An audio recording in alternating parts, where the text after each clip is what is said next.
Matthew 21:21.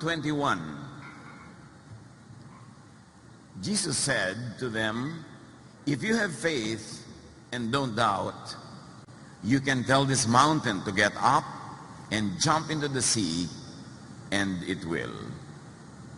Napaka makapangyarihan ng pananampalatayang itinuro ni Jesus. Pero pagdating ng panahon at pagdaan ng mga araw, parang naging mga alamat na lang ang turing ng mga mananampalataya sa mga sinasabi niya at sa mga himalang naganap na parang noon lang yon at hindi na ngayon. At ang dapat nating balikan ay ang kapangyarihan, ang hiwaga ng pananalig na itinuro ni Jesus. Move mountains. Utusan maging mga bundok na lumundag patungo sa dagat. At sabi ni Jesus, yan ay magaganap. Ito ba'y talinghaga lang? Ito ba'y isa lang alamat? O totoo at literal. Panginoon, salamat po dahil kayo makapangyarihang Diyos. At gustong-gusto nyo na ang inyong mga anak ay makinabang sa inyong kapangyarihan. Turuan niyo po kami imulat ang aming mga mata. Pakalinisin kami at salamat sa iyong patuloy na paglilinis. At ngayon, gawin mo kaming sisidlan ng makapangyarihan mong katotohanan. Papagliwanagin niyo po ang inyong mukha sa amin, gabayan kami akayin. Dalangin namin kayo ang mga ngaral, Ama, sa ngalan ng iyong anak na si Jesus. Malawak, marami ang sakop ng tinatawag nating God's will. Hindi lang yun isang known, specific construct or outcome.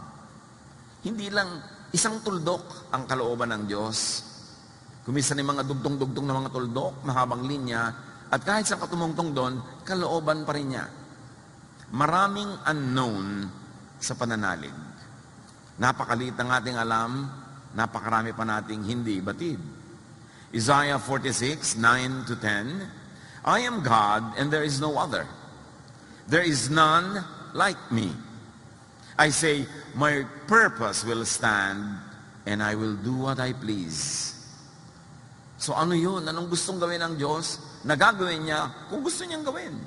Hindi inilista, hindi natin alam kung ano ang sakop ng kanyang kalooban.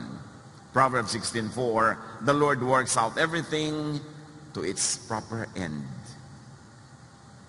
At Luke 18:27, Jesus replied, "What is impossible with man is possible with God." So ang ating pananalig ay isang pananalig ng walang imposible. Yung salitang imposible ay hindi dapat bagay sa bokabularyo ng mga nananalig kay Jesus. Sabi niya, walang imposible sa Diyos. At dahil kayo mga anak ng Diyos, walang imposible kung kayo'y mananalig. Anything and everything is possible in God's space, in heaven, or in heavenly realms. Doon sa mga kalangitan, sa papawirin, and even the short distance between our heart and the heartbeat of God, everything is possible. Believers can enter, tap into heavenly realms through faith, which is really thought, prayer, and heartfelt words.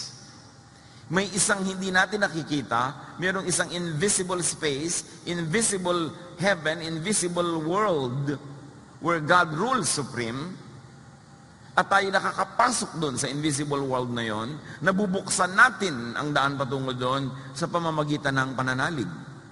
At ang pananalig ay walang iba kundi ang laman ng ating isip. Ang mga ating inuusal na dasal, sinasabi o hindi sinasabi, ang ating mga salita. Ito isang hiwaga na dapat maintindihan na sa pamagitan ng ating mga salita, sa pamamagitan ng ating iniisip, which is really what faith is all about, nakakapasok tayo doon sa spasyo na yun ng Diyos, that sacred space of God where everything is possible. 2 Corinthians 4:13, it is written, "I believed, therefore I have spoken." Since we have that spirit, the same spirit of faith, we also believe and therefore speak. Merong direct correlation ang pananalig at pagsasalita. Ang pag-iisip, pananalig at pagsasalita. Na tuwing ikay nagsasalita, tuwing ikay may iniisip, tuwing ikay may pinananaligan, pumapasok ka sa sacred space ng Diyos where everything is possible. Everything can be arranged and rearranged. Hebrews 11:1, now faith is the confidence in what we hope for and the assurance about what we do not see. So we're talking about the unseen world, unseen powers, unseen possibilities. Pero pag ang nanalig ang isang tao, ang hindi niya nakikita ay daig pa ang nakikita. Faith is the assurance of things hoped for, the evidence of things not seen. Napakamakapangyarihan. Parang mula sa physical world, papasok ka sa spiritual world where everything can be reordered and rearranged, and your entry point is faith, is thought, is prayer, is word. Napakamakapangyarihan ang salita. At dyan napaka-careless ng maraming tao kung ano-ano pinagsasabi nila. Kaya tuloy ganun ang nangyayari sa buhay nila. Minumura nila yung anak nila, minumura nila yung asawa nila, minumura nila yung buhay nila. Kaya nagkakandamura-mura ang buong buhay nila. Kasi ang salita ay susi sa pagpasok sa invisible sacred space. Lalo't ang salitang ito ay taus-puso galing sa damdamin. Ito ang hindi batid ng marami na may makapangyarihang kakayahan ang salita, ang isip. And believers can tap into heavenly realms where everything is possible and turn potential, turn possibility into reality. Turn spirit into matter. And this is all with faith, which is really thought. Napaka-underdeveloped and napaka-underused ang kapangyarihang ito. Na makapasok ka doon sa isang hindi nakikitang sacred space where everything is possible and you enter through thought. Kaya maraming mga tao pumapasok sa impyerno, hindi nila namamalayan through thought. Pag nag-isip kayo ng mga bagay na nakakatakot, nakakagalit, nakakamuhi, pumapasok kayo sa impyerno. Through thought. Tumataas ang inyong blood pressure, nagiinit ang inyong katawan, nasisira ang kalusugan sa isip pa lang. Subukan mo magselos. Mag-imagine ka na ang mahal mo sa buhay ay nasa piling ng iba. Iniisip mo lang yon, pero ang espiritu mo pumapasok na sa kabilang daigdig, sa daigdig ng pagdurusa, sa daigdig ng paghihirap. Pero subukan mong balik na rin. Na ang iniisip mo ay kagandahan, kabutihan, kabaitan. Iniisip mo ay mga magagandang tanawin. Iniisip mo ay pagmamahalan, pagtutulungan. Your spirit enters that invisible world of heaven because you are thinking heavenly thoughts. Ang buhay mo sa physical world na ito, kapatid, is shaped by your thoughts. Kahit nakaupo ka dyan, nakatayo ka dyan, nakakapit ka dyan, dinadala ng iyong spirit. Ang iyong spirit ay dinadala sa kabilang daigdig ng kung anong iniisip mo. And that world is only a thought away. Proverbs 4:23, be careful how you think. Your life is shaped by your thoughts. Kaya kung ang pag-iisip mo ay pag-iisip na isang tamad, ang buhay mo ay magiging buhay ng isang tamad. Walang production, walang kita, walang tanim, walang ani, walang wala. Tamad Pero kung ang pag-iisip mo ay pag-iisip na isang masipag, kahit ipinanganak ka sa hirap, hindi ka mananatiling mahirap. Dadalin ka ng pag-iisip mo sa spiritual world ng sipag, ng fruitfulness, ng wealth, at in that invisible spiritual world, your reality on earth is reordered, rearranged. That your reality in the physical world is changed by what you think in the spiritual world. Ang mga kompositor, gumagawa ng musika, nag-iisip pa lang sila ng mga tono, nag-iisip pa lang sila ng mga huni, himig, papasok ang kanilang espiritu into that sacred space at maaareglo nila yung buong awit, huni at tugtog na yon. At pagbalik nila sa physical world, either i-record nila, ipapiano nila, o gagawin nila mga nota, kung marunong sila magsulat ng mga nota. At ang ibinigay sa kanila sa spiritual world na tugtog, madadala nila sa physical world. At pag tinugtog nila o kinawit nila, madidinig nating lahat. They become physical, material notes and sound waves that we in the material world can see and hear, which they who are artists, who are priests between the two worlds, go to that invisible world, make that invisible reality real in the spirit, and bring it back to earth. Kaya ganyan din yung mga pintor. Titingin sila sa isang canvas na walang laman, pero papasok sila into that spiritual world of inspiration. And God is God of inspiration and creation. At mabubuo nila sa kanilang isip ang isang komposisyon na ipipinta nila. At dahil sa husay ng kanilang kamay, ay ipipinta nila in the physical way para makita ng ating physical eyes. Kasi tayong hindi mga pintor at artist, hindi natin makikita yung nakikita niya dahil nakikita niya lang yun sa spiritual world. Ang tunay na artist na dadala niya sa physical world, yung nakikita niya sa spiritual world at naipapakita sa ating mga ordinary mortals who are not as gifted. Ganun din ang pag-aaral ng mga hiwaga ng Diyos. May mga nag-aaral, may mga nakikita na magpatiwa-tiwari ka man dyan maghapon, di mo makita. Pero sa pupunta niya, doon sa invisible sacred space, ipinakikita sa kanya ng Espiritu. At pagkatapos ay pinagtitiwalaan siyang dalin sa physical world. Gawing salita, gawing sulat, gawing libro, gawing study. At nalalaman na rin ng lahat na hindi naman original na pinagkalooban. Mahiwaga yung sacred space. Pero doon lahat nangyayari. May mga tao naman baligtad. Nag-iisip sila ng lahat ng mga kademonyohan. Pumapasok ang espiritu nila sa mga demonyo world. At yung mga nabubuo nilang masasamang balak, mga masasamang tangkain, dadalhin nila sa physical world, they will actualize it, they will do it. And they kill people, and they rape people, and they destroy. Because there's a very thin line between the spiritual world where everything happens and the physical world where we are limited. And through thought, through word, through faith, through prayer, we can enter that world and make things happen. Ibinigay ng Diyos sa mga anak niya na nilikha sa wangis niya ang kapangyarihang yon. Kaya sinabi, be careful how you think. Your life is shaped by your thoughts. Bakit ka ganyan ngayon? Walang ibang dapat sisihin o purihin o pasalamatan. Walang dapat na managot, kundi ikaw lang.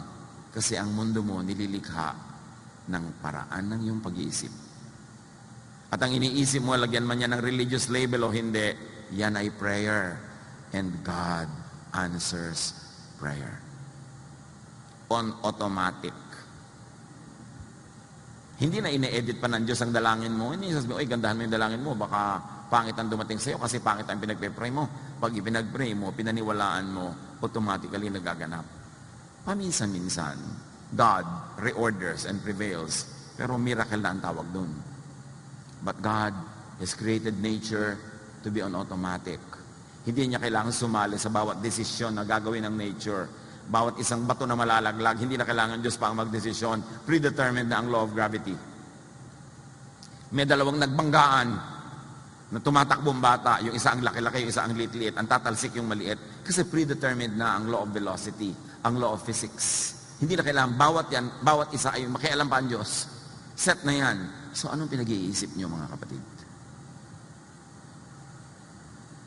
Lagi nyo bang iniisip na, naku, magkakasakit na ako, matanda na ako, tataas ang presyon ko, dadami ang blood sugar ko, magkakaganito na ako, magkakaganon. Anong iniisip nyo? Ano mga pinag-uusapan nyo pag nagkikita-kita kayo? Paligsahan kayo ng mga sakit. Ang mga asawang babae, paligsahan ng kalupitan ng kanilang mga husbands. Ano mga pinag-uusapan natin? Prayer yan. Basta lumabas sa bibig mo, kahit walang in Jesus' name, amen, prayer. Hindi pinipili ng langit kung prayer yan or not. Lahat prayer. Thought shapes reality. To change reality, change your thought. Paano ko po babaguhin ang buhay ko? Baguhin mo ang pag-iisip mo. Mababago yan. Wala yan sa kamay ng iba. Tingnan niyo ang mga bayan na api ng ibang mga lahi. Pag nag-isip silang palayain ang sarili nila, maghihimagsik sila, umaalma, at lumalaya. Kapag alipin ka ng iba, nagpapaalipin ka kasi. Kapag api ka, nagpapaapi ka kasi. Pag naapektuhan ka, nagpapaapekto ka kasi. Faith is thought, is prayer. And faith and prayer moves the hand of God. Di ba lagi natin sasabi, prayer moves the hand of God? What does it mean? Prayer moves the energies of creation. Prayer moves mountains. And mountains can mean physical mountains or any other obstacle in life. Nung araw kasi yung mountain, obstacle yan eh. Pag nagbabiyahe ka, iikot ka pa ng malayo para hindi mo siya kailangang akyatin. It's an obstacle. Pero pag sa mountain, umalis ka dyan, tumabi ka, dadaan ako, sabi ni Jesus, susunod sa iyo. Literal ba yun? Napakagandang isipin. At pinatunayan ni Jesus na ang sinasabi niya mga literal. Binuhay niya yung patay. Pinalakad niya ang lumpo. Nakarinig ang pipe at bingi. Nakapagsalita ang pipe. Hindi talinghaga, hindi alamat, totoo that you can make things happen in the physical world by first ordering them in the spiritual world. Faith and prayer can rearrange matter. It can rearrange the physical world. What is in the mind? Isipin nyo, ano ba laman ang utak nyo? Anong iniisip nyo lagi? Pera? Gusto ko magkapera, gusto ko maghanap buhay. What is in the mind finds its equivalent in the heavens.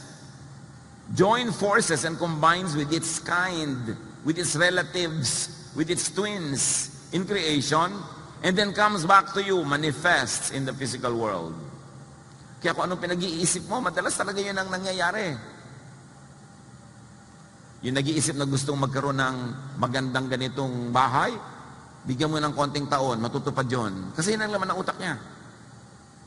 Yung nag-iisip na gusto niya mag-abroad, magbiyahe, give him or her a few months, a few years, makikita mo, nagpo-post na yan na Facebook ng mga biyahe niya. Yung kasi iniisip niya eh. Bakit kayo nandito ngayon? Di ba kasi iniisip nyo? Yung mga nag-celebrate ng 25th anniversary ng kanilang kasal, ba't nagkaroon ng celebration? Inisip nila, magsi-celebrate sila eh.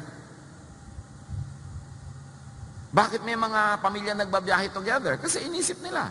Bakit may mga naghihiwalay na mag-asawa? Kasi inisip nila. Ang iniisip natutupad. Kaya sabi, bantayan mo kung anong pinag-iisip mo. Paso, bakit po yung mga ibang iniisip ko hindi natutupad? Baka naman wala sa isip mo yung iniisip mo. Baka guni-guni mo lang na iniisip mo. Akala mo lang. Katulad ng marami nagpe-pray.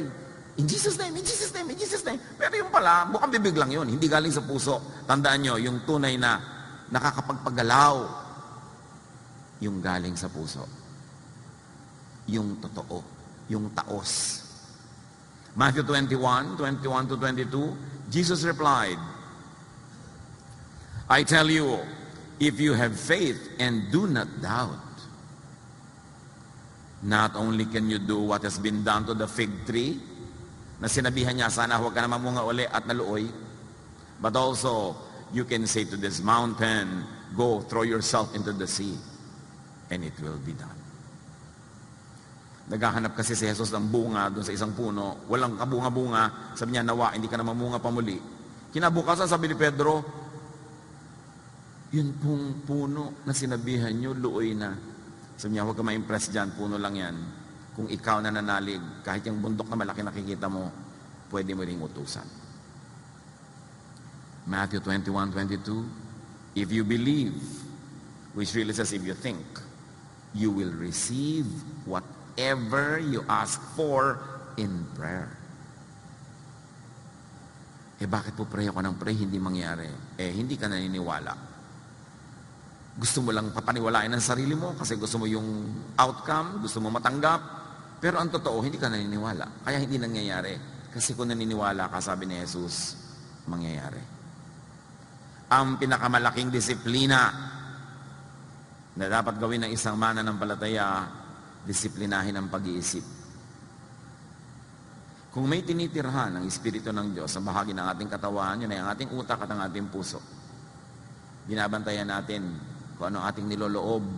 Kasi ating niloloob ay lalabas, mangyayari sa labas. Prayer is not only your formal or formula words. Prayer is what you think, what you believe in, what you say, and do. Kaya pag sabi mo, itong anak ko na to, malayo mararating ito, may kinabukasan ito, prayer yon. Pero pag sabi mo, naku, ito wala itong pag-asa, tingnan mo lang, walang mangyayari dito, prayer yon. Sumpa yon. Prayer is what is most intense, heartfelt, numerous and consistent of your thoughts, of your words, and your body language. So pag sinuri ninyo, bilangin nyo, ilang beses yung sinabi ang ganitong salita sa isang araw. Ilang beses yung inisip ang ganitong isipin. Ilang beses kayong umarte sa inyong katawan na hindi ka naniniwala o umaasa ka. Body language. Prayer lahat yan. Hindi kailangan nakaganito ka para ka mag-pray. Ang ginagawa mo, nagpe-pray ka. Halimbawa, nagbubungkal ka ng lupa, tinatanim mo, dinidiligan mo. Ang totoo, nagdarasal ka. Nagdarasal kang lumaki at mamunga o mamulaklak yung tanim mo. Pero may halaman, tuyong-tuyo, tinatamad ka magdilig. Dasal yung ginagawa mo. Nagdadasal kang mamatay yung halaman. Hindi kailangan maging salitang in Jesus' name para maging dasal. Yun ang pinakakadiin-diin ko mga kapatid. Kasi gano'n ang karaming dasal ang sinabi nyo in Jesus' name, hindi naman natupad. Hindi magic yung in Jesus' name. Kailangan yung taos-puso. At pag taos sa puso ang paniniwala kay Jesus, kahit di mo sabihin in Jesus' name, daig mo pang sinabi yun. Huwag daanin sa formal or formula words ang dasal. Kaya nga sabi ni Jesus, huwag niyong tularan yung mga pagan. They think they'll be heard for their many words. You are always praying. Nakikinig ka sa isang mensaheng ganito, you are praying na turuan ka ng Diyos, palaguin ang iyong pananalig. Pero nakaupo ka dyan, tapos yung kamay mo nasa loob ng bag, text ka ng text, ipinagpe-pray mong, nawa, huwag ko maintindihan lahat. Makita ko na sinasabi dito sa text. Yun ang prayer mo. Yun ang mangyayari. Because what you do with your body is prayer. You can believe and think and pray into creation and recreation of matter. May kapangyarihan ang bawat nilalang ng Diyos. Joshua 10:12 to 14. Yung labanan, napakahalaga, kailangang manalo sila Joshua, pero gagabi na. Pag dumilim, maiiba na ang equation. Bukas, hindi mo na alam kung mananalo na naman sila uli. Kung nakapagpahinga na yung kalaban, Joshua said to the Lord, O sun, stand still over Gibeon. O moon, over the valley of Ajalon. So the sun stood still, and the moon stopped. The sun stopped in the middle of the sky, and delayed going down about a full day. There has never been a day like it before or since. A day when the Lord listened to a man. The Lord suspended all the laws of the universe. At ang araw ay hindi lumubog.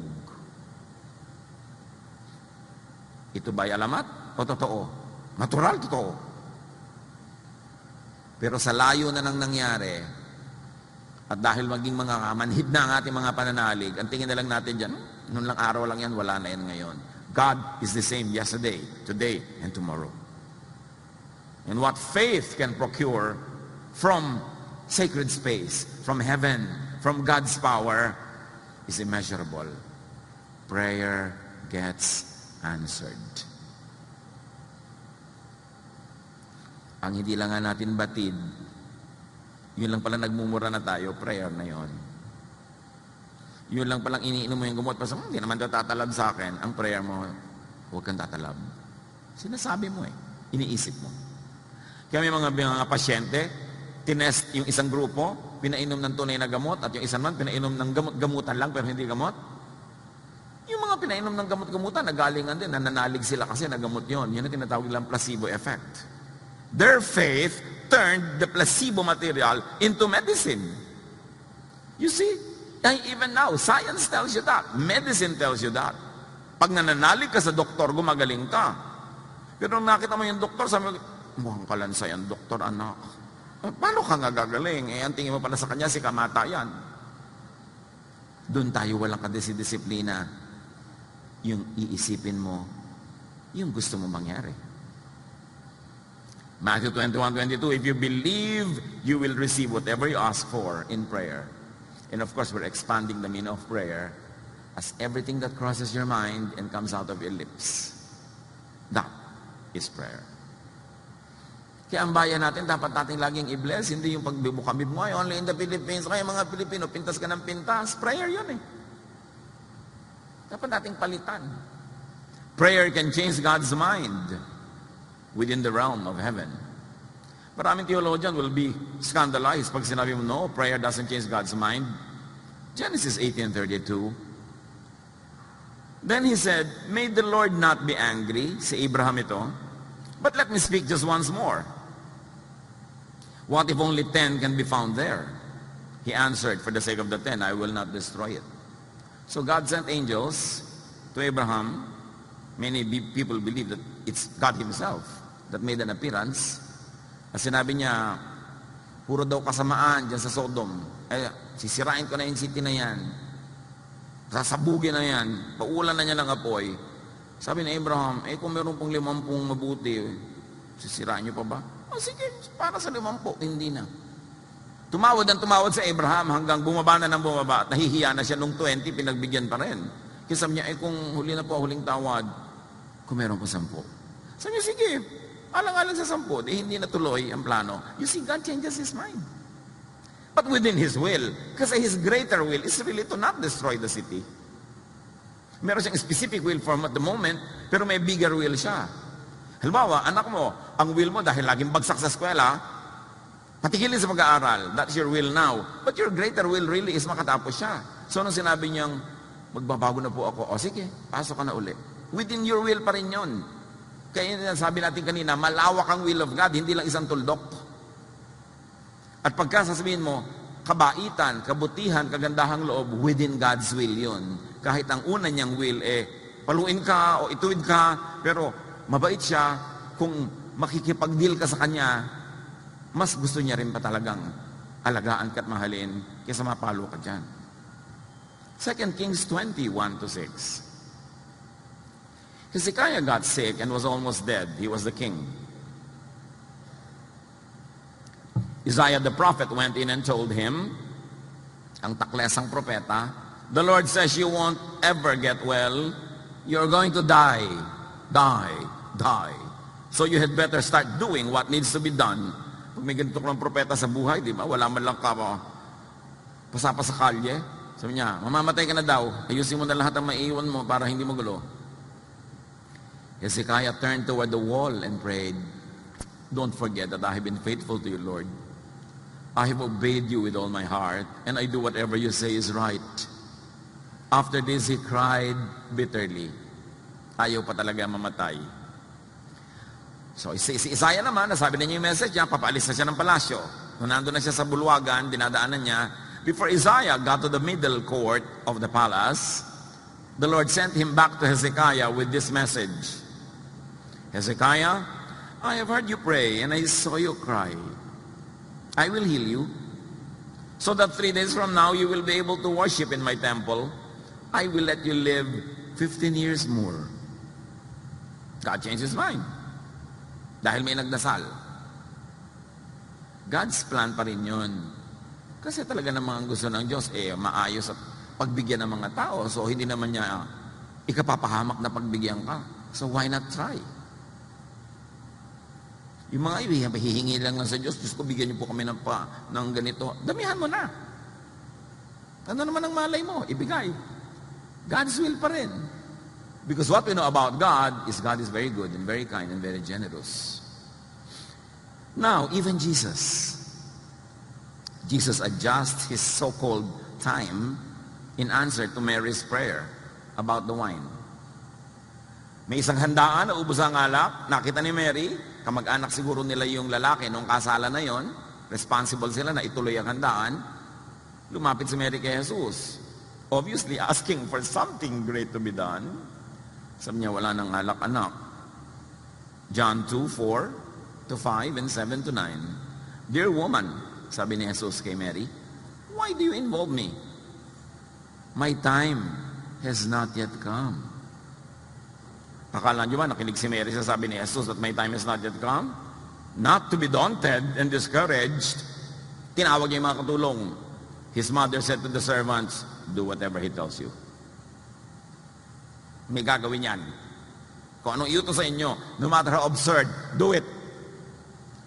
Jesus said to the servants, fill the jars with water. So they filled them to the brim.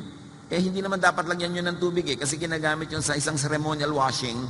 And they were not gathered that day for a ceremony. They were gathered for a celebration. So absurd yung request. Pero sabi na ni Mary, inunahan na niya ano, ipagawa sa inyo, gawin nyo. Then he told them, now draw some out and take it to the master of the banquet. They did so. And the master of the banquet tasted the water that had been turned into wine. Ano sinasabi ni Jesus na may hour has not yet come? Sabi ni Mary, gawin niya ang iutos sa inyo. Jesus' time pa rin yun. Because the time of Jesus is a time to be good. And so the meaning of his time was extended. The request of Mary was accommodated. You and I can request for other people. We can intercede for people. Hindi lang si Mary. Huwag laging Mary, pray for us. Mag-pray ka para sa sarili mo. Huwag mo siya papagurin. Diba? Ipag-pray ko po si ganon. Di ikaw na mag-pray. Kasi lahat tayo, binigyan ng Diyos ng karapatang mag-intercede one for another. Try and believe. There's no harm in trying. Yung sabi niya, my hour has not yet come. Sabi ni Mary, may ipapagawa siya, ha? Sundin niyo. It happened. Bakit nangyari yung first miracle of Jesus? Kasi inimagine ni Mary na dadami pa ang alak, tuloy pa ang party, masaya pa yung mga kamag-anak at mga taong yon. Yun ang nangyari because that was what is on her mind. It came out of her lips. It reached sacred space in the ears of Jesus, and the desire, the prayer of Mary in her heart became reality. Naging tunay na alak na naiinom. Yun yung sinasabi natin, nahuhugot mo mula doon sa kabilang daigdig, dinadala mo sa physical world. At ang pananampalataya ang humuhugot at humuhubog doon. Life pulsates in cycles. Lahat cycle. Kita nyo tayo, inhale, exhale. Pag tinignan mo sa microscope ang mga living things, para silang titibok-tibok. Lahat gagalaw-galaw, titibok-tibok. And even science tells us that even we are light pulsating. Kaya may mga tao nakakakita ng light mo, nakikita yung aura mo eh. Titibok-tibok ka na ganon. And the heavenly realm, in that sacred space, creation is in motion. And because it is in motion, it can be rearranged. It can be reconstituted in spirit, by the Spirit. Nakapagpatingin na po ako sa isang bone setter, isang nag-aayos sa mga pilay-pilay, mga kuno ano. Hindi ka lang niya hinihilot, gagalaw-galaw ka. Halimbawa, papagalaw-galawin ka niya, at sa gitna ng galaw mo, doon niya imamanipulate yung joint mo while you are moving. Because in between points and in between positions, there is a great possibility to maneuver. Kaya halimbawa, masakit ang balikat mo, gaganong-ganunin ka niya, pag gumagano, tsaka pak, bigyan gano'n. Iniintay niya kung saan maganda yung timing. At ganun ang creation. Everything is moving.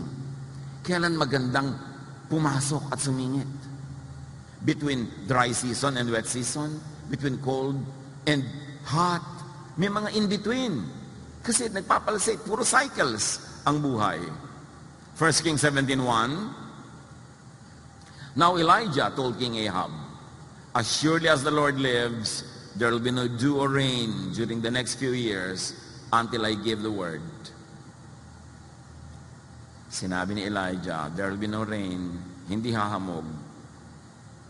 Napakatagal na panahon hindi humamog.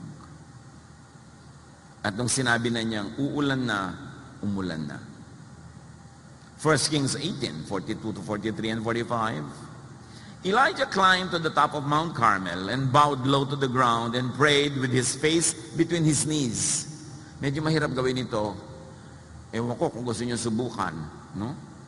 Pero inilagay niya yung ulo niya sa pagitan ng kanyang mga tuhod at siya ay halos dumikit na yung mukha niya sa lupa.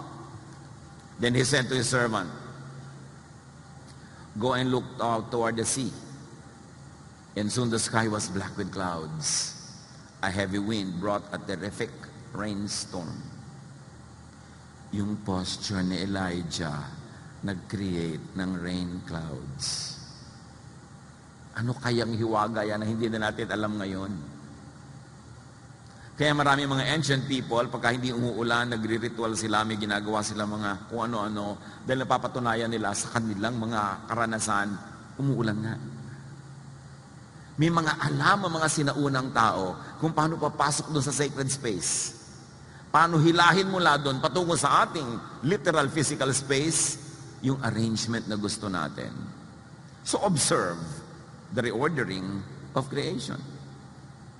Genesis lang, 1 to 5. In the beginning, when God created the universe, the earth was formless and desolate. So yun ang itsura. The raging ocean that covered everything was engulfed in total darkness. And the Spirit of God was moving over the water.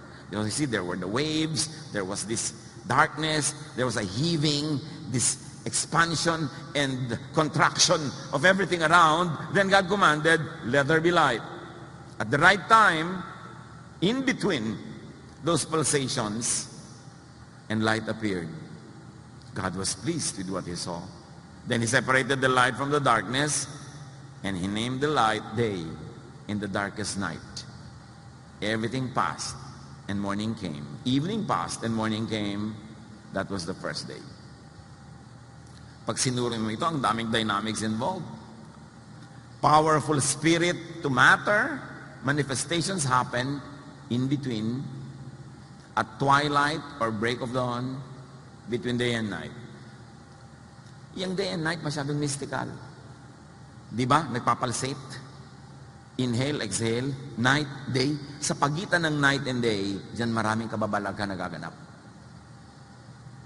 Kaya nga ang mga matatanda sa probinsya, pag dumidilim na, yung halo ang dilim at liwanag, huwag kang bababa anak, dito ka na lang muna, baka kamano, no? Yung mga iba, naku, may nangyayari na, bumababa na ang butike mula sa poste patungo sa lupa. Yung mga nagdadasal, kailangan daybreak, kailangan dawn. Napatunayan na kasi ng sangkatauhan, maraming hiwagang nagaganap between night and day. In between pulsations of the universe, in between inhale and exhale, somebody can die and somebody can be born. Kaya pag pinalo yung bata, iyak siya in between. Marami, mahiwaga. At huwag na natin alamin. Ang mahalaga lang, bantayan mo. Creation is always rearranging in cycles. Why are we saying this, brothers and sisters? Because in your own life, a lot of rearrangement happen. Meron ka mahal sa buhay na binawian ng buhay. So, that's an in-between time. Between life and non-earthly life. Meron namang ikakasal between being single and being married. That's an in-between time. Marami tayong in-between moments. At pag binantayan mo yung in-between moments na yon, and you have faith in God, and you are sensitive to God's will, that is the time to pray. May oras. Tingnan niyo si Jesus, may oras sa mga dasal niya. Ang haba-haba, ang tagal-tagal. Eh sabi niya, don't pray with too many words. So anong ginagawa niya? Ang haba-haba nung dasal niya. Hindi natin alam. Pero ang prayer ni Jesus, ang prayer life niya, kasabay ng mga paggalaw ng creation. Hindi ito isang superstition. Sa Bible, ang daming example. Ang nalimutan na lang kasi natin maging spiritual. Ginagawa na lang natin parang mechanical. Magpe-pray ka na lang kahit kailan, kahit anong oras. Kasi sabi, pray without ceasing. Kasi you think without ceasing, even you're asleep, you are thinking unconsciously. Yun ang prayer mo without ceasing. What you think of? Creation is always rearranging. Ecclesiastes 1:5-7. The sun still rises and still goes down, going wearily back to where it must start all over again. The wind blows south and the wind blows north, round and back again. Every river flows into the sea, but the sea is not yet full. The water returns to where the rivers began and starts all over again. Cycle lahat. Kaya yung laging lalabas sa dyaryo pagka medyo March, April, o wala ng tubig ang Angat Dam, natatakot na ang lahat. Mamaya naman, flooded na, natatakot na naman ang lahat. Laging ganun nauubos as dumadami kasi cycle nga eh. Alam nga hindi na umulan kahit kailan. Sa pupunta yung mga ulap. Cycle lang lahat, kaya hindi ka dapat matakot. Yung tinatawag ni Jesus na end of time, it was an end of a time cycle. Perhaps a climate cycle, a political time, a political climate, a religious regime. The end of time doesn't mean the end of the planet. It's the end of a cycle. And at the end of every cycle, a new cycle begins. Kaya kung minsan parang may namatay sa buhay mo, mahal mo parang the end na ang lahat, pero pag nanalig ka at binuhay mo ang iyong loob, a new life actually begins. Kasi wala naman talagang end. You know why there's no end? Because God is the beginning and the end. He's the Alpha and the Omega. Every Omega, there's an Alpha that happens. Every ending gives space to a new beginning. Cycle lang lahat. Kaya pag namatay ang physical body mo, magsisimulang mabuhay ng namamayag pagkat namumulaklak ang iyong spiritual life. Something ended, a new begins. A new thing begins. Pag naintindihan natin lahat yan, mawala yung mga fear. Yung mga needless apprehensions. At magkakaroon tayo ng very powerful prayer life because in between cycles, at the end of each time cycle, are great openings for change. Kaya yung mga cycle na halimbawa, bata naging binatilyo, one cycle ended, another begins. Pag tama ang pasok mo sa pagkabinatilyo mo, ang ayos ng pagbibinata mo. Pag mali ang pasok mo, ang gulo-gulo ng iyong pagbibinata. Pagpapasok ka sa isang married life, na ang tama ang pasok mo, ang ayos-ayos ang iyong married life. At pag ang gulo-gulo, mag-intay ka ng bagong cycle. Nagkaroon kayo ng anak, wow, another cycle begins. It's time for change. Bigla kayo nagkapera, yumama kayo, another cycle can begin. Dapat maganda ang pag-handle mo niyan para maganda ang maganap. Laging may pagbabago. May chance na magbago. These movements in creation presents potentials of and opening for reordering the order, for rearrangements, for recreation. God creates, we recreate. We rearrange. So watch for seasons. Watch for end of seasons. Kita nyo, mga end of season sale lang nga, di ba? Magkakaroon ng sale kasi tapos ang Pasko. So may bago na namang cycle magbibigin. Doon maganda mamili. In between. Hindi yung lahat namimili, ang sikip-sikip, pila-pila, ang mahal-mahal. Pasko kasi, December 26, 50% lahat. A new cycle begins. Kung matalino ka, dapat nakikita mo na yung cycle na yon. Huwag kang bibili ng mga before Christmas, ang mahal lahat at tagal pa magbayad, pila. December 26, sale. Tapos yung matitira pa, January 6, super sale. Tataas uli yan kasi magpe-February 14 na. Di ba? A new cycle will begin. A new cycle of shopping. Kaya kailangan nandun ka sa gitna, marunong kang tumempo. Siyempre, pagkatapos na naman ng Valentine's Day, kung ano-ano iniimbento ng mga restaurant at mga tindahan para magkaroon ng bentahan. Mother's Day, Father's Day, Grandmother's Day, Cousin's Day, di ba? Mga classmate day, high school day. Para another cycle of shopping and eating happens. Kaya kung minsan namamanipulate tayo ng mga ganyan seasons, mga man-made seasons. So, watch out for seasons. Kahit kayo mag-asawa, kung minsan nagkakatabangan na kayo para lumalayo-loob nyo sa isa't isa, hintayin ninyo na may mag-end. Huwag namang end ng buhay niya. Yung may mag-end na isang season. Halimbawa, end ng inyong paghihirap, end ng inyong kawalan ng pera, o end ng sakit ng isa. Then may magbabagong cycle. It's a time to seize the moment and introduce wonderful changes brought about by your prayer, by your faith, by your informed knowledge of God. Ecclesiastes 3:1-8. Everything on earth has its own time and its own season. There's a time for birth and death. Huwag kang magtakang may namatay. Pastor, bakit po namatay siya? Pinanganak siya eh. Natural mamamatay siya. Bakit po ngayon? Kailan kahapon? Kailan? Bukas? Ganun din yun. Kahit next year, ayaw mo pa rin. Tanggapin. Hagi yun ang buhay. There's time for birth and death, for planting and reaping, for killing and healing, destroying and building, for crying and laughing, for weeping and dancing. Dapat lang, kung ano yung time, yun sumakay ka doon. Huwag mo kontrahin. There's a time for throwing stones and gathering stones, for embracing and parting. Yung mga magnobyo, sana naman huwag naman kayo sa escalator mag-embracing sa ibang lugar, no? Dahil yung iba talaga para mauubusan ng nobyo kung makasampay, escalator naman. Konti namang, kunwari, conservative ka. Di ba? Kasi nakaka-disturb na sa ibang tao yan. There's a time for embracing, there's a time for parting. There's a time for finding and losing. Alam nyo, in everyday life, something is lost, something is gained. May nawala.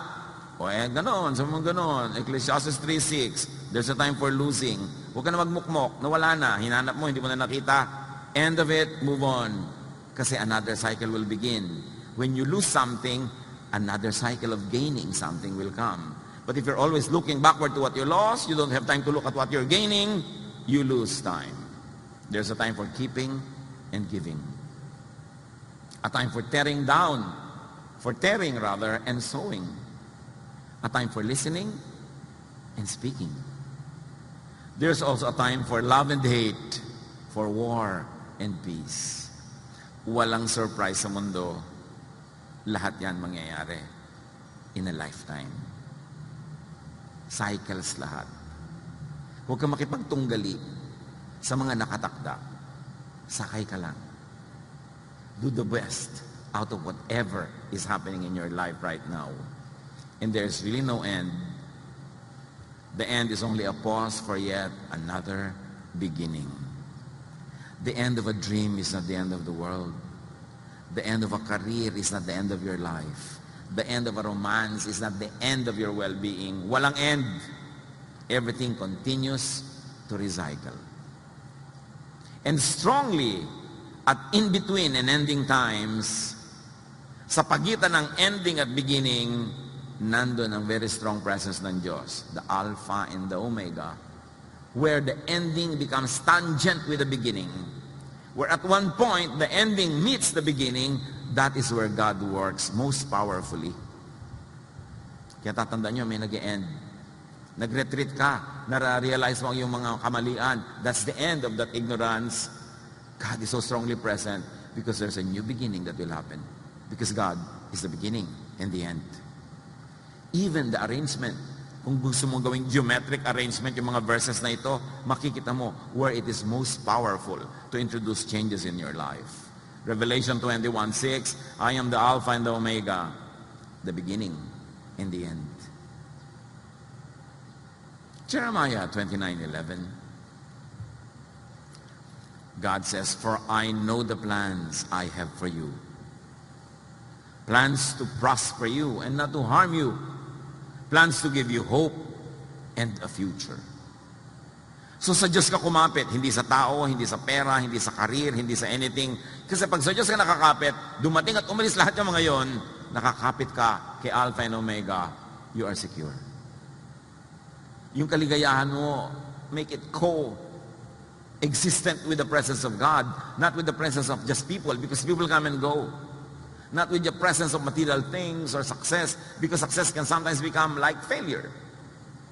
At hindi ka dapat up and down, kung saan ka dali ng alon, steady ka lang, because you are standing on the rock. The solid foundation of our faith, the love of the Father, revealed in Jesus. It's time to operationalize religion and faith into something that brings you a steady emotion, stability, kindness, goodness, faith. And no matter what the end seems to say, it's always just the beginning of a new cycle. Huwag sobrang lumingon sa natapos na. Huwag sobrang tumingala sa malayo pa. ang atupagin yung narito ngayon, here and now, because here and now is the only thing you have. Now is the only time you have. Yesterday is gone, tomorrow is not yet here. You have now. Don't waste now. John 12:24, a grain of wheat that falls on the ground will never be more than 1 grain unless it dies. But if it dies, it will produce lots of wheat. So ipinapakita ni Jesus, huwag kang sobrang malungkot pag may namamatay kasi ang pagkamatay ng isang bagay, isang nilalang, ay pagsimula ng isang bagong buhay in many other forms. Apply it in daily life. Because many people that we love, many things, many animals and plants that we love can die any moment. We grieve, we are sad, but we are never hopeless. Because an ending ushers in a new beginning. Just open your eyes and believe. Modify, rearrange, change, recreate your reality, your physical world with faith. Kahit sa health, mga sakit, mga disabilities, manalig sa ibig mangyari at manalig para mangyari. Remember, faith is prayer, and prayer gets answered. Change reality with thought. Isipin ang ibig mangyari. Huwag niyong isipin yung ayaw niyo mangyari. Bakit niyo papatagalin sa loob ng inyong isip, sa inyong guni-guni, ang ayaw niyo? Yun ang nagiging prayer niyo. Huwag mong iniisip na, naku, ang asawa ko mamamatay, maghihirap ako, ganito. Yun ang laman ng utak mo, palitan mo yun. Isipin mo ang ibig mong mangyari, hindi yung ayaw mo mangyari. At isipin para mangyari. Because by now, we have already established beyond doubt na pag iniisip mo nangyayari. Proverbs 23:7, for as he thinks in his heart, so is he. Romans 12:2, do not conform to the pattern of this world, but be transformed by the renewing of your mind. Huwag kang makiayon sa takbo ng nangyayari kahit kanino na lang. Baguhin mo ang nangyayari. Baguhin mo ang iniisip mo. Change your world by changing your thought. May mga bata na lumaki sa hirap na hirap sila, masikip ang bahay nila, wala silang makain. Sinasabi ng batang ito, ayokong lumaki ng ganito. At yung mga may ganong iniisip, yun yung nagsisikap, yun yung may ginagawa, and give them 10-20 years, iba na ang buhay nila kaysa sa mga magulang nila. Kasi hindi nila tinanggap ang buhay bilang ganon lang, naiiba. Pero yung mga, ganyan lang talaga yan, wala tayong magagawa. Talagang kakamatayan din niya yun. Kasi sa isip pa lang niya, wala na siyang gagawin eh. Ganito na ako eh. Wala na akong magagawa tungkol sa sarili ko. Paano may mangyayari sa kanya? Siya na mismo ang nagdikta doon sa sacred space na panatilihin siyang ganun. Change yourself by changing your thoughts and words about yourself.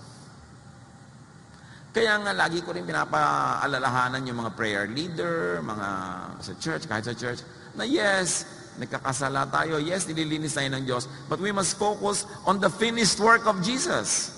That by His wounds we have already been healed.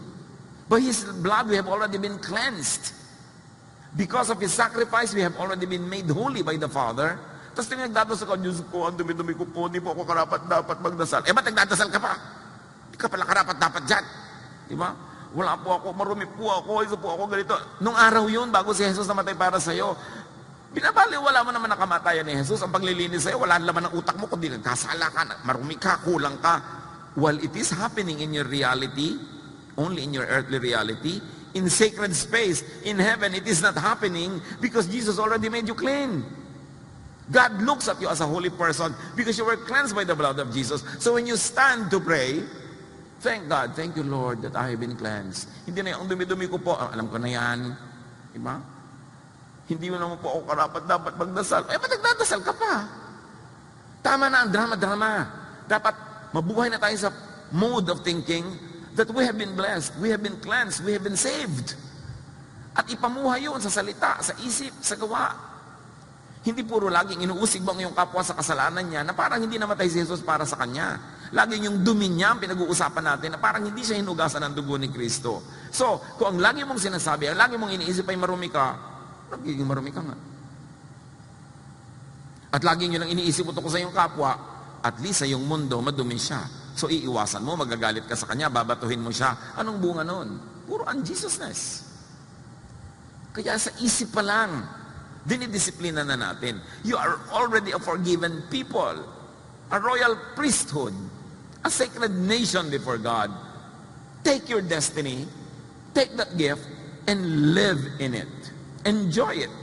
Don't make it as a license to be bad and to continuously to do wrong, but when you have to choose what to think of, kung marumi ka o malinis, isipin mong nilinis ka ni Jesus. Naiinsulto naman siya na matapos kanyang hugasan, yung puro dumi mo pa rin ang topic. Kaya nga sinabi niya, if we commit sin, He's faithful and we can be forgiven. And you can, if you want, confess again. Pero hindi yun ang dapat ang center ng buong ginagawa. Isang maliit lang dapat yun na tapusin mo na yan and then move on to receive blessings, to be a blessing to people. Do not be obsessed with sin. Meron pa, pastor, mag-preach naman po kayo sa sin. Marami pong sinner dito. Mag-preach po kayo sa sin. Of course, kaya nga namatay si Jesus eh. The rising of Jesus from the dead is the greatest preaching against sin that has already been paid for. It is not a license to do wrong, but it is a joy to always remember and to live by and to live with. That is what it means to be a Jesus believer. Romans 8:5-6. Those who live according to the flesh have their mind set on what the flesh desires. In other words, thought on the flesh means life in the flesh. But those who live in accordance with the Spirit have their mind set on what the Spirit desires. In other words, thought on the Spirit leads to a life in the Spirit. The mind governed by the flesh is death, but the mind governed by the Spirit is life and peace. In other words, life or death depends on what governs your thought. Sisigla ka o tatamlay, mabubuhay ka o mamamatay, sasaya ka o lulungkot, kung ano ang pinipiliin mong isipin. So recreate your reality with prayer. And we can include yung formal prayer. Pero hindi natin masyado lagi ina-emphasize yung formal prayer because everything you do nga is prayer. Pero yung formal prayer, manalangin para sa ibig mangyari at manalangin para mangyari. Philippians 4:6, do not be anxious about anything, but in every situation, by prayer and petition, with thanksgiving, present your request to God. Kita nyo may thanksgiving na? Kasi tinatanggap nyo na ibinigay na. Huwag yung Lord, tatanggap po ako ng pagpapala. Ang timing na ginawa mo, hindi pa nangyayari, tatanggap. So sasabihin sa'yo ng sacred space, sasabihin sa'yo ng heavenly realm, sige, tatanggap. Nasaan na po? Tatanggap. Nasaan na po? Tatanggap. Naka-future tense ka eh. Dapat sa prayer mo, salamat po, tinatanggap ko na. Ayun, tinanggap mo na kasi naka-present tense ka eh. Sa format pa lang ng prayer mo, hindi matutupad kasi laging tulutan mo po. Sige, tutulutan ko. Ba't wala pa po? Tinutulutan ko pa lang. Pero hindi pa nangyayari. Kaya sabi nga ba, di ba sa Bible, when you pray, believe that you receive it. So do not pray for anything that you do not believe in. It will be a waste of time. But believe. Recreate your reality with word. Ito ang pinakamadali. Kasi conscious tayo with words. Sabihin nyo ang ibig mangyari. Hindi yung ayaw nyo mangyari. Baka naman hindi ka makagraduate, anak. Bakit yan ang sinasabi nyo, nanay? Sabihin nyo, gagraduate ka. Bakit yung negative ang sinasabi nyo? Naku, yung asawa mo, mukhang kakaliwain ka niyan, anak. Huwag niyo naman po kami isumpa. Sasalita pa lang kayo, kaliwaan agad ang sinasabi nyo dyan. I-bless nyo naman kami, huwag nyo kami i-curse. Diba?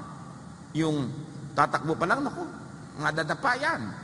Hindi ko kaya, walang mangyayari. Sayang. Ganyan-ganyan ang mga vocabulary na maraming tao. So look at their lives. sabihin nyo ang gusto nyo mangyari. At sabihin nyo para mangyari. Kasi pag nangyari na sa utak nyo, papasok kayo sa sacred space, kinukuha nyo yung sagot, dadali nyo sa physical world. Kaya sabi sa Psalm 19:14, let my words and my thoughts be pleasing to you, Lord. Be in accordance with your will. Ecclesiastes 5:2-3, sa mga maraming pinagsasasabing hindi dapat, God is in heaven and you are on earth, so don't talk too much. If you keep on thinking about something, you will dream about it. If you talk too much, you will say the wrong thing. Pastor, napanaginipan ko po, yung asawa ko po nagtataksil. Napanaginipan mo, o isip ka ng isip. Isip po ako ng isip, kaya mo napaginipan. Tumigil ka na kaiisip ng ganyan. Kasi inisip mo, nangyari na sa panaginip mo, kung malakas ang pananalig mo sa iniisip mo, matutupad kamahalan. Kasi yan ang iniisip mo. Recreate your reality with action. Gumawa para sa ibig mangyari. Gumawa para ang ibig ang mangyari. Gusto mong umunlad, anong ginagawa mo sa buhay? Gusto mong umasenso sa trabaho, anong ginagawa mo araw-araw? Absent ka, late. Tapos gusto mong umasenso, iba ang ginagawa mo. Ang papakinggan ng langit, yung ginagawa mo, yung body language. Kahit pray ka ng pray, Lord, bigyan niyo po ako ng promotion, bigyan niyo po ako ng promotion, in Jesus' name, in Jesus' name. Kahit pa mamamanat ka ng in Jesus' name dyan, kung tamad kang ganun, wala kang ginagawa, yun ang prayer mo.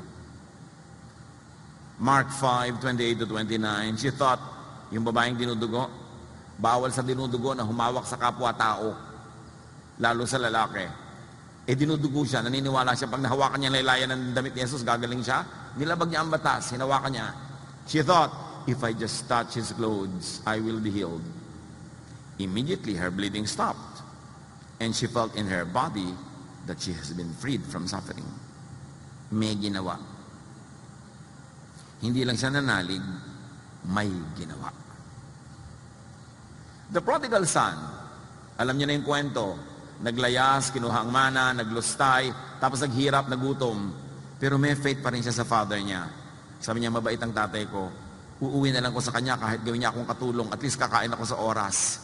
So uuwi ako, sabihin ko, huwag niyo na akong gawing anak ulit, katulong na lang. Pakainin niyo na ako ng libre, magtatrabaho na lang ako. May faith siya. At dahil may faith siya, he thought of returning. That thought translated into action. He did return. He asked to be taken in.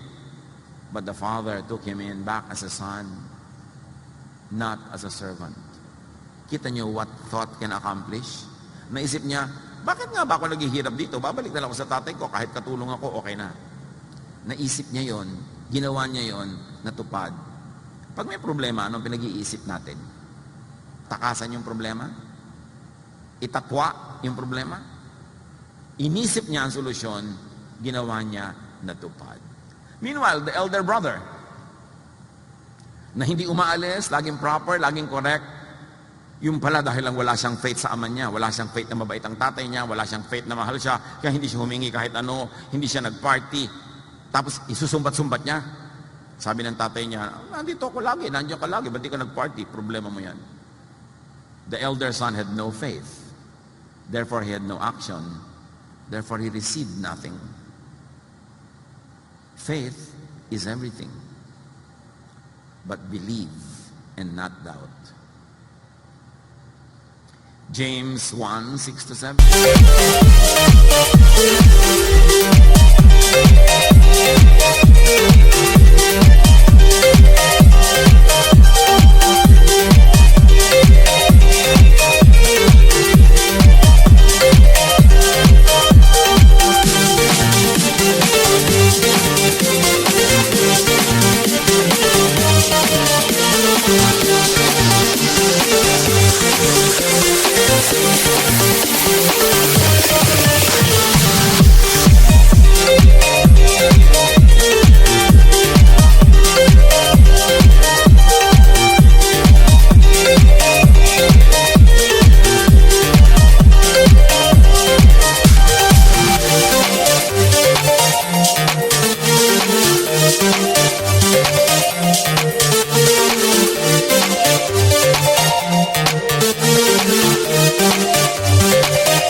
But when you ask, you must believe and not doubt.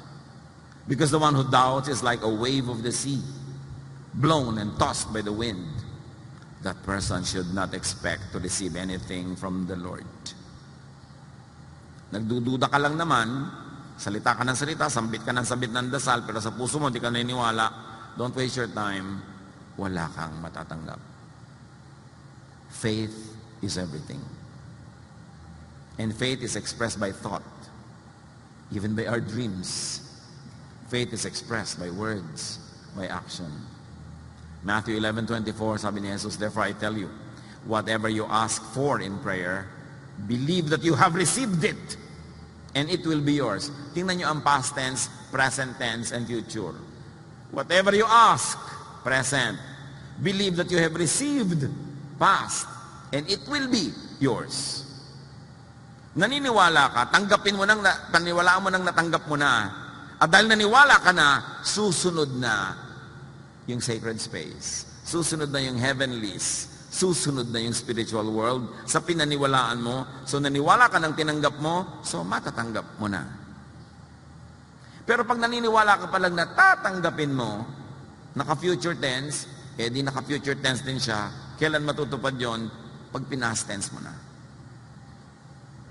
Kaya sabi, ang tunay na panalangin, nagpapasalamat ka na sa sagot. Na tinanggap mo na, in spirit. Remember, nauuna yung spirit, susunod yung physical. Do not think, do not speak, and do not believe in the reverse. Yung negative. Negative ang nauuna, negative ang iniisip. Di syempre, negative ang mangyayari. Do not negate your life with your thought, with your words, with your action. Make your life positive by positive thoughts. Think, speak, act in faith. Hebrews 11:6, and without faith, it is impossible to please Him. Matthew 21:21-22, sa pag-uulit lang natin, review. If you have faith and do not doubt, you will not only do what has been done to the fig tree, sabi ni Jesus, but even if you say to this mountain, be taken up and thrown into the sea, it will happen. And whatever you ask in prayer, you will receive if you have faith. Ang tanong, mga kapatid, sa hinabahaba ng usapan natin, what is your mountain to move? Anong sagabal ang gusto niyong maalis? Anong tulay ang gusto niyong malagay dyan para kayo makatawid? Anong pinapangarap, iniibig-ibig, ginugusto-gusto niyong mangyari? Yun ang isipin niyo. Yun ang sabihin nyo. Yun ang panaligan nyo. At yun ang pagtrabahuhan nyo at magaganap. Kaya sabi, whatever is good, whatever is wholesome, whatever is beautiful, think about such things. Do not think of ugly things. Do not think of negative things, because these are the things that will happen. Discover and use that God-given power for you to change your reality. But remember, change is always within God's will. God's will pa rin yun. Hindi mo pwedeng baligtarin na pasamain mo ang Diyos. So kung yung hinihingi mo mabuti, gusto pa rin yun ng Diyos. Kahit may ibang unang usapan, pero mabuti pa rin, within God's will pa rin yun. Pero mong humingi ng masama. Kasi hindi pwedeng palitan ng will ng God tungkol doon. Job 42:1-2. Then Job replied to the Lord, I know that you can do all things. No purpose of yours can be thwarted. Walang ginugusto ang Diyos na pwedeng biguin, harangan, yung will niya ang laging magaganap. But God's will, as we have said, is vast and mysterious. Huwag niyong limitahan ang hingi. Huwag niyong limitahan ang paniniwalaan, kasi ang Diyos walang limitasyon.